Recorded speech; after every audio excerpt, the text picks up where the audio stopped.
നമസ്കാരം.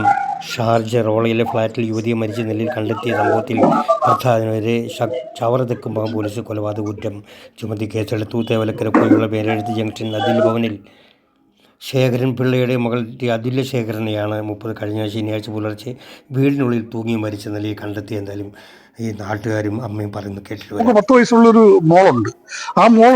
അതുകൂടാതെ ഈ സംഭവം നടക്കുന്നതിന് 2 ദിവസത്തിന് മുമ്പ് തന്നെ അവിടെ അനിയത്തി അത് അഖില ഉണ്ടായിരുന്നു ഗൾഫിൽ. അപ്പൊ അവർക്ക് ഫോൺ ചെയ്ത് പറയുന്നുണ്ട്. അതുകൂടാതെ ഇവൻ ചെയ്തിട്ടുള്ള കാര്യങ്ങളും കത്തി എടുത്ത് കുത്താൻ ചെല്ലുന്ന കാര്യങ്ങളും ഈ കസേരയ്ക്ക് അടിക്കാൻ ചെല്ലുന്നതും വീഡിയോ ഒക്കെ ആ പെണ്ണിന് അയച്ചു കൊടുത്തതാണ്. അപ്പം ഒരു കാരണവശാലും നമുക്ക് ഒരു പ്രസന്റ് പോലും നമുക്ക് ഈ ആത്മഹത്യ ചെയ്യുമെന്ന് ഞാൻ പറയത്തില്ല. അയൽക്കാരനാണ്. കാരണം ഞാൻ അന്ന് തൊട്ട് ഒരു 11 വർഷം കല്യാണം കഴിഞ്ഞില്ല, അന്ന് തൊട്ടേ ഞാൻ കാണുന്നുണ്ട്. നല്ല സ്നേഹസമ്പന്നമായ ഒരു കുട്ടിയാണത്. ഒരിക്കലും ചെയ്തില്ല. ഒരുപാട് ത്യാഗങ്ങൾ അനുഭവിച്ച ആ കുഞ്ഞ്. ഇവനെങ്ങനെ കള്ളു കുടിച്ചു കഴിഞ്ഞാൽ പിന്നെ അങ്ങനെ നമ്മളോട് അയൽക്കാർക്ക് കൊടുത്ത ഒരു പ്രശ്നവുമില്ല. ഇവന്റെ വീട്ടിൽ അവന്റെ അമ്മായിയമ്മയോടോ ഇല്ലെങ്കിൽ വൈഫിനോടോ ഒക്കെ വെറും മോശമായ രീതിയിലാണ് അവൻ സംഭാഷണം ചെയ്തതും മറ്റുമല്ല. അത് 17ാമത്തെ വയസ്സിൽ ഏതാണ്ട് +2 പരീക്ഷ എഴുതിയിട്ട് നിൽക്കുന്ന സമയത്ത് ആലോചിച്ച് എൻഗേജ്മെന്റ് നടത്തിയതാ.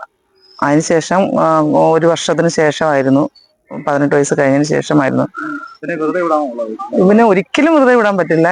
ഇവനെ ഏറ്റവും വലിയ ശിക്ഷ കിട്ടാവുന്നതിൽ പരമാവധി ശിക്ഷ വാങ്ങിച്ചു കൊടുക്കണം. സ്ത്രീധന പീഡനവും സംശയരോഗവും ഇവൻ സൈക്കോയും ആയിരുന്നു. മുറിയിൽ പൂട്ടിയിട്ടിട്ടായിരുന്നു ഇവൻ പുറത്തു പോകുന്നത്. ആരോടും ഇവനുമായിട്ട് വെളിയിൽ പോകുന്ന സമയത്ത് കൂടെ പഠിച്ച ഒരാള് ഹായ് അതില്ലെന്ന് പറഞ്ഞാൽ പോലും തിരിച്ച് വീട്ടിൽ വരുമ്പോൾ അതിന് ഉള്ള പീഡനം പിന്നീട് കൊടുക്കും. പിന്നെ നമ്മൾ എന്ത് ചെയ്യണമെന്ന് വെച്ചാൽ ഇപ്പം നിലവിലുള്ള നമ്മുടെ നിയമവിധികളൊക്കെ പോരായ്മയാണ്.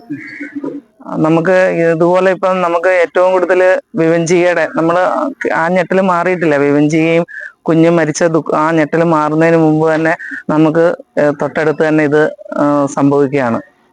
അന്നേരം നമുക്ക് ഇവർക്ക് ഒരു ജീവപര്യന്തമോ ഒന്നും കൊടുത്തോണ്ടൊന്നും ഇതൊന്നും മാറാൻ പോകുന്നില്ല. ഇതൊരു തുടർക്കഥകളായിട്ട് നമ്മളോരോ വിഷയം വരുമ്പോഴും നമ്മൾ ആഗ്രഹിക്കും ഇനി അടുത്തത് ഉണ്ടാവരുതേ എന്ന്. പക്ഷെ വീണ്ടും അത് ആവർത്തിച്ചുകൊണ്ടേയിരിക്കുകയാണ്. കൊച്ചുങ്ങളുണ്ട്, ആൺപിള്ളേരുണ്ടല്ലോ. അപ്പൊ ഇവളെക്കായി മുതിർന്ന പിള്ളേര് ഇനി അവളെ കണ്ടു ഇഷ്ടപ്പെടും, അപ്പം ഇനി ബന്ധം വേണ്ടാന്ന് വെക്കും പെൺപിള്ളേരില്ലേ എന്നൊക്കെ ഇവന് സംശയമാ. അങ്ങനെ അവളെ ആ കോളേജിൽ വിടാഞ്ഞത് ഇവനും പേടിയാ.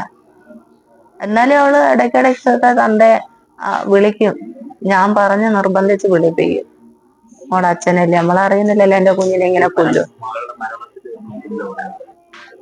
എന്റെ മോടെ മരണത്തിൽ എന്റെ മോൾ ഒരിക്കലും സ്വയം ചെയ്യത്തില്ല, ആത്മഹത്യ ചെയ്യത്തില്ല.